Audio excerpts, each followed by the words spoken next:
chers Sénégalais, chers compatriotes, ce jeudi 2 avril 2020, on va voir l'Assemblée nationale sénégalaise qui va, bien entendu, nous ne nous faisons aucune illusion là-dessus. Cette Assemblée nationale va faire passer comme lettre à la poste cette proposition de loi qui consiste, en tout cas qui consiste à accroître les pouvoirs du président de la République. Nous ne nous faisons bien entendu aucune illusion là-dessus, du moment que nous ne nous sommes jamais fait d'illusions concernant les votes de l'Assemblée nationale pour le président, à chaque fois que le président au pouvoir leur demande d'introduire ou bien de modifier une loi. Pour le parrainage, on a vu ce qui s'est passé. Ça s'est passé comme lettre à la poste. Et sans aucune illusion, les Sénégalais avaient tenté de manifester pour s'opposer à ce vote. Mais on a vu ce qu'il en est advenu. Mais le pouvoir, la constitution sénégalaise donne des pouvoirs extrêmement forts au président de la République. D'ailleurs, ce dernier n'a même plus de Premier ministre. Depuis qu'il a été réélu en 2019, il s'est débarrassé de son Premier ministre. Pourtant, tout le monde sait que le Premier ministre ici était comme un assujetti au président de la République. Mais malgré tout, il s'est débarrassé de lui. Et il va continuer dans cette lancée, il va accroître ses pouvoirs. Et nos constitutionnalistes, au lieu de faire des commentaires en long et en large et en profondeur sur ce que permet la constitution sénégalaise, ils auraient peut-être fait mieux de faire des commentaires sur les limites de la constitution sénégalaise actuelle. Parce qu'il n'y a pas qu'un pays, il n'y a pas que le Sénégal dans cette planète, la Terre. Il y a énormément de pays dans cette planète Terre, et il y a énormément de constitutions, aussi de systèmes de régime constitutionnel.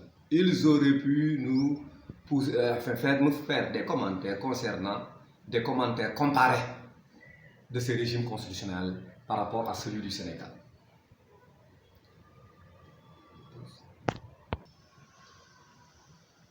La constitution sénégalaise, donc, n'est pas une bonne constitution. C'est une constitution qui est là pour le président de la République. Après, j'en veux pour preuve le fait que les élections locales n'ont toujours pas eu lieu. Et pour quelle raison? Parce que le président n'en veut pas. Ne veut pas de ces élections locales. Et ces élections locales ne sont toujours pas tenues au Sénégal. Ce qui est une aberration. Les élections étant un mode d'expression de la démocratie. Mais, ici, le pauvre Sénégalais, lambda, importe peu pour les gens du pouvoir. Ce qui importe pour eux, c'est leurs objectifs, qui ne coïncident pas avec ceux du peuple sénégalais lambda. Donc, il convient aussi de nous faire comprendre que notre constitution n'est pas la bonne. Il faut qu'on la change, il faut qu'on se dote d'une constitution qui permette un équilibre de régime, qu'on ait un régime présidentiel, mais qui soit sous contrôle, qu'on ait un régime aussi parlementaire qui soit très fort, qui n'ait rien à voir avec le régime présidentiel. Mais tant qu'on continuera avec cette constitution, quoi qu'il advienne, le président usera des possibilités que lui permettent cette constitution et tous les désidératas de possibilités qui vont avec. Donc, changeons de constitution. Il faut qu'on change de constitution par voie référendaire et qu'on se dote d'une autre constitution qui soit digne d'un pays qui veut se proclamer comme un pays démocratique. Car nous le regretterons ici, je regrette de le dire, ici le régime que nous avons est un régime monarchique. C'est une monarchie présidentielle que nous avons et non pas une présidence démocratique. Et je regrette de le dire, le comportement de la classe politique sénégalaise est décevant. Cette classe politique, sous prétexte de Covid-19, s'est précipitée au palais pour faire une onction, pour donner une onction à tous les actes politiques entrepris par Macky dans le cadre de la lutte contre le Covid-19. Or, on sait Macky qui il est. On sait Macky qui il est. Macky n'a de préoccupation que pour son intérêt, pas pour les intérêts des Sénégalais. C'est uniquement son intérêt. Et je le répète, c'est uniquement son intérêt qui intéresse Macky. Le Covid-19 ne l'intéresse pas, parce que si le Covid-19 l'intéressait, il se préoccuperait de la santé quotidienne des Sénégalais. Parce que depuis que le Covid-19 a éclaté, il y a eu plus de, on parle, il y a eu plus de 185, il y a eu 185 cas. Mais il y a eu plus de 200 Sénégalais qui sont morts à cause de maladies qu'on pouvait traiter et qui n'ont pas pu accéder à l'hôpital. Pourquoi? Parce qu'on n'a pas assez d'hôpitaux, ou bien parce qu'il n'y a pas d'hôpitaux là-bas, il n'y a pas de centre de santé là-bas, il n'y a pas d'infirmiers à côté. Donc si le Covid-19 l'intéressait, il serait préoccupé par la santé des Sénégalais. Nous n'avons pas de structure médicale, nous n'avons pas d'infrastructure médicale. Nos infrastructures médicales, entre nous, si nous osons parler, utiliser ce mot même, infrastructure médicale au Sénégal, il n'en existe pas. On n'a pas d'hôpitaux. Les hôpitaux qui sont là au Sénégal, c'est des hôpitaux qui ont été laissés ici par les colons. Depuis, il n'y a pratiquement pas d'hôpitaux que le Sénégal, que le gouvernement sénégalais, que les autorités sénégalaises ont construits. Il n'y en a pas. Donc si la santé des Sénégalais, la vie des Sénégalais, les préoccupait les autorités qui sont là, elles auraient construit énormément d'hôpitaux depuis 60 ans, parce que les indépendances ont duré 60 ans. Mais ça ne les intéresse pas, la vie des Sénégalais ne les intéresse pas. Elles auraient recruté énormément de médecins. Parce qu'avec 1 milliard, ils peuvent payer au moins 60 médecins par an. Mais ça ne les intéresse pas de recruter des médecins, parce que la santé des Sénégalais ne les intéresse pas. Elles auraient recruté énormément d'infirmiers et de sages-femmes, mais cela ne les intéresse pas, parce que la santé des Sénégalais, encore une fois, ne les intéresse pas. Donc ne parlons pas que le Covid-19 ne soit pas un prétexte pour simuler un semblant d'intérêt de la part des autorités pour la santé des Sénégalais. Ça ne les intéresse pas. La preuve est qu'elles ont laissé les frontières ouvertes. Depuis lors, elles ont fermé peut-être les aéroports. Peut-être que les aéroports ont été fermés. Même si les aéroports n'avaient pas été fermés par elles, ces aéroports auraient fermé dans la mesure où toutes les compagnies aériennes à travers le monde ont arrêté leur vol. Elles ont fermé les aéroports, mais les frontières elles ne les ont pas fermées. On parle tout le temps dans le communiqué de cas importés de maladie de Covid-19. D'où nous viennent ces cas importés? De frontières qui sont extérieures au Sénégal. Ça veut dire que donc nos frontières n'ont pas été fermées. Qu'on ne nous donne pas des raisons commerciales, parce que la route commerciale, la route des marchandises, la voie empruntée par les marchandises n'est pas la même que la voie empruntée par les voyageurs.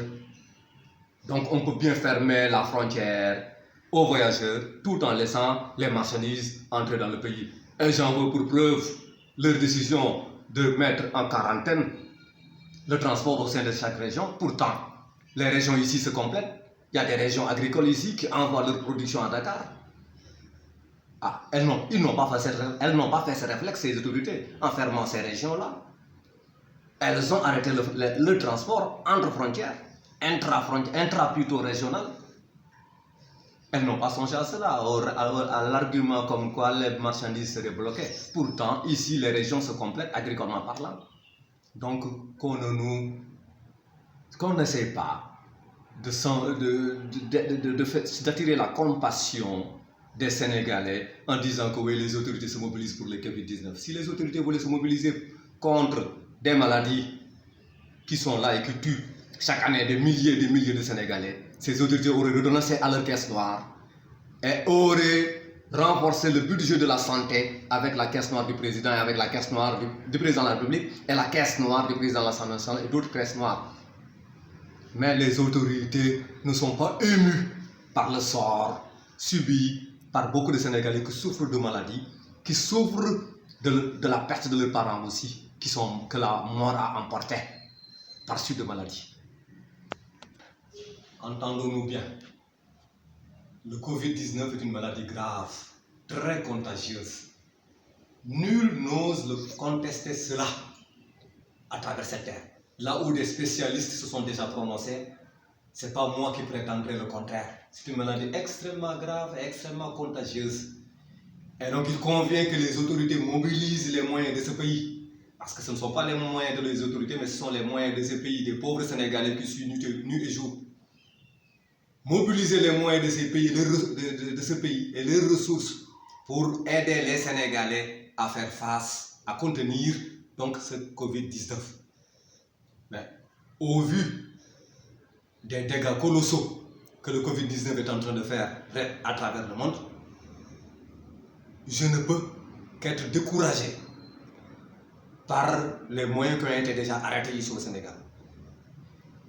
Parce que c'est un fait que le Sénégal n'a pas de ressources médicales. On n'a rien en termes de médecine. On n'a pas assez de médecins. On n'a que trop peu de médecins parce que pendant des années et des années de libéralisme économique, on a parlé de moins d'État, mieux d'État. L'État n'était pas là pour investir dans ce qui intéresse les populations, mais l'État était là pour économiser, entre guillemets. L'État économise pour faire quoi? Donc on n'a pas assez de médecins parce qu'on n'a pas formé, non seulement on n'a pas formé assez de médecins, mais on n'a pas recruté assez de médecins non plus. Mais il faut que l'État, face à ce Covid-19, il faut que l'État consigne des hôtels et des bâtiments pour les mettre à la disposition du ministère de la Santé. Parce que ceci, ce n'est encore rien par rapport à ce qui va se présenter à nous. Parce que pour cette maladie qui est extrêmement grave, on n'a aucun moyen, l'État ne s'est donné aucun moyen. L'État aurait dû faire appel à des pays donateurs, comme Cuba ou la Chine, et qui pourraient nous envoyer des médecins pour nous aider à contenir cela. Mais l'État ne l'a pas encore fait. Et on a besoin de médecins. On n'a pas assez de médecins et d'infirmiers. On n'en a pas assez. Et au sortir de cette crise, l'État devrait recruter énormément de médecins parce qu'il n'y en a pas assez. Et modifier encore même la composition du corps médical parce qu'il nous faut énormément de spécialistes. Il n'y en a pas. Ici, Thiès, ou le pays où la ville que j'habite, son hôpital régional n'est même pas doté de certaines spécialités. C'est ridicule. Dire qu'on appartient au 21e siècle alors qu'un hôpital comme l'hôpital régional de Thiès n'a même pas certaines spécialités. C'est ridicule. Les moyens des Sénégalais, il faut qu'on les mette au service des Sénégalais. Les moyens des Sénégalais ne sont pas là pour remplir des caisses noires colossales. Les moyens des Sénégalais sont là pour les Sénégalais, pas pour autre chose. Qu'on protège et conserve les Sénégalais avec les moyens des Sénégalais. Pas seulement pour acheter des avions pour les chefs d'État, pour acheter de grosses blindées pour les chefs d'État. Non, ces moyens doivent servir les Sénégalais parce que l'argent leur appartient. Merci, au revoir.